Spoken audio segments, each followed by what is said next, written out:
A 13-1 loss to Pakistan in their third and final T20 international in Florida saw the West Indies brought back down to earth after a heart-pounding win a day earlier. Now the series loss, though, has left the Caribbean side with more concerns as their poor form continues.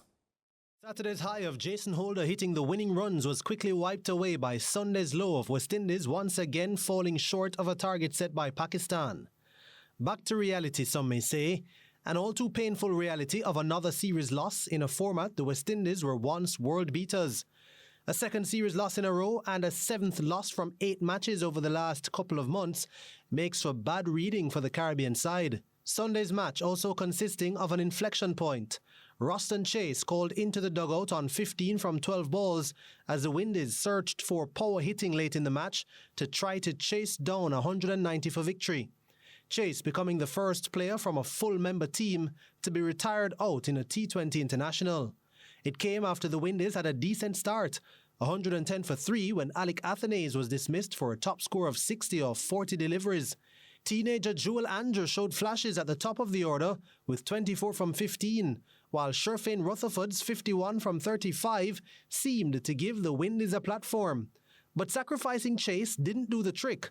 Holder faced only 2 balls before being bowled for a duck, and Romario Shepherd didn't hit any of the 3 balls he faced to the boundary.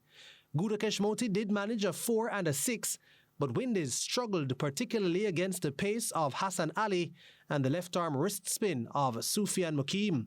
Earlier, Sahibzada Farhan, 76, and Saeem Ayub, 66, put on 138 for the opening wicket to give Pakistan a strong start. The Windies didn't pick up their first wicket until the 17th over, but managed to restrict their opponents to 189 in the end.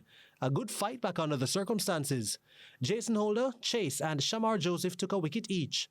After the match, Captain Shea Hope had to face the awkward question of retiring Chase out in a move which ultimately failed. Well, he's one of the batters who normally negates the spin in the middle. We identify players who bat spin in the middle is obviously something that we discuss as a batting unit. We got to look at the personnel that we have. We're short of some guys who would normally do that for us in the middle. So it sounds as though you're saying he wasn't the right choice. I felt the rate was a bit high at that point. So who would you have sent? No, I just wanted to tell me. Maybe. Jason? One of those guys. Okay, fair enough. Incidentally, it's not the first time Chase had been retired out. It happened at the ILT20 earlier this year. But it has been happening for quite some time now. And I just think that is one of those things you got to try to maximize in a period like that. We felt as though Jason might be the one to get the ball away a bit more, especially off the seamer. So it's one of those things. The reality is Jason came in and didn't get going. It could have been the other way around. Rawson could have hit 3 of those balls from Harshwell for 6. It's just how the games go sometimes. But yeah, I won't say it's something that we have to do more of or less of. It's just part of the game as well. And then the familiar refrain from West Indies captains of the past. A search for positives. We got another debutant in Joel Andrew. He showcased some very good class and skill with his batting ability at the top.